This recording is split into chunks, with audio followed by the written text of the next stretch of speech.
All right, here goes the current update. This is how the car is currently looking and sitting. I'm gonna give you a very brief but as thorough as possible run through of everything done so far. So we'll start with the cooling system. We've got this dual core radiator in. I did modify it to take AN 16 bungs because I did the whole cooling system with AN fittings and AN lines.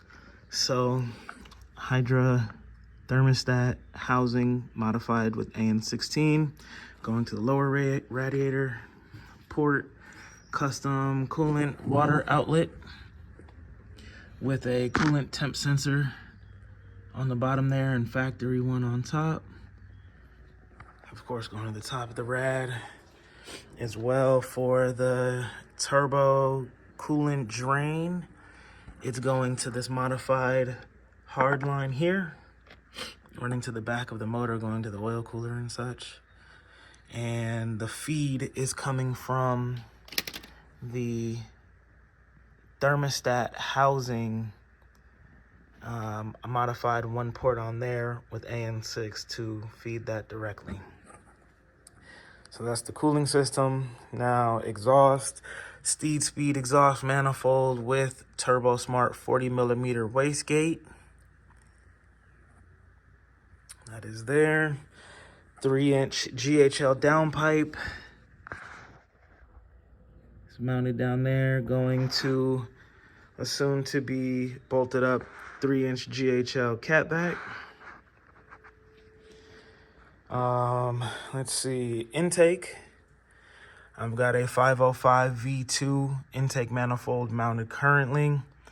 I didn't want to risk missing when I was going to cut this brake booster line, the one-way check valve. So I left it mounted directly there and have the rest of my attachments going to a vacuum block.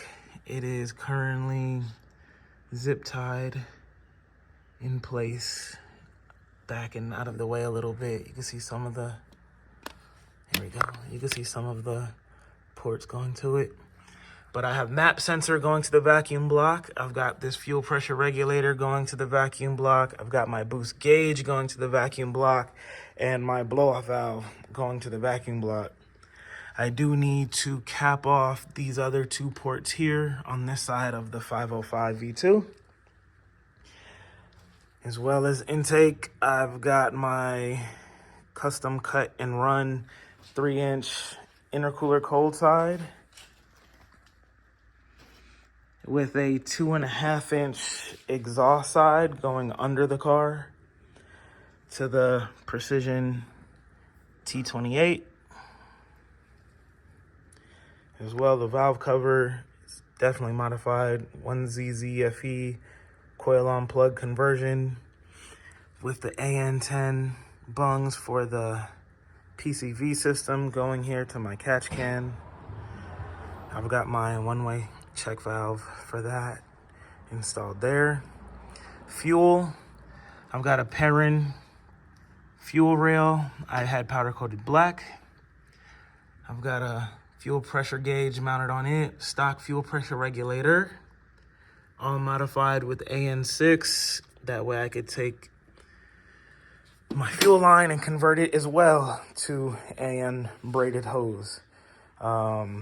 Thanks again for letting me check out your car, because I got the motivation from you when I saw that brand Race Flux. They did all of these AN hoses, and man, great quality stuff for sure. So yes, my fuel feed and return, I can't get back there enough, are all AN6. And I've got my upgraded fuel pump, 255, and STI blue 550cc injectors and the rail. I do have the fuel pressure regulator going directly to the vacuum to help it run a little bit richer at first startup. And yeah, on this side of the 505 Zoom, I left this one off because my Haltech Elite will be receiving vacuum from the manifold directly. And that will be the port for it. Aside from that, solid motor mounts all around, a bunch of suspension goodies and things like that, but not all of them are installed. Interior, I did speed 3 seat swap. If I can get in here. Jeez. All right. Yeah. Speed 3 seat swap. I've got my 3 gauge pod radio bezel with air fuel ratio, oil pressure, and coolant temp. Then of course my boost gauge on the A pillar, NRG quick release with NRG smaller steering wheel, actual carbon too. Hold on, let me see if I can shine some light on it here. Actual carbon A pillars with the little carbon overlay. It's around there as well as down there. Then the rest is all basically underneath the car or not installed yet. I have trans here with a ACT stage 3 clutch, Fidanza lightweight flywheel, 5th year plate, M factory diff, forgetting some more things, but the trans is down under here. And then I've got an entire tote. I've got an entire tote of parts yet still to be installed, which I can't wait to get to because it's got a lot of goodies in there. But for about a year and a half, I think it's coming along okay. It's, definitely not an overnight process, but everything's just so damn expensive. But yeah, this is the update on the car. If you got any questions or anything, definitely let me know. Once I get it back outside, because the Haltech's already tuned for this motor. So once I get it running on the Haltech, I do intend to install that next weekend. I can then go for paint and body, get my mirror fixed, get some of the little dents and things like that pulled, have it look all good, and yeah.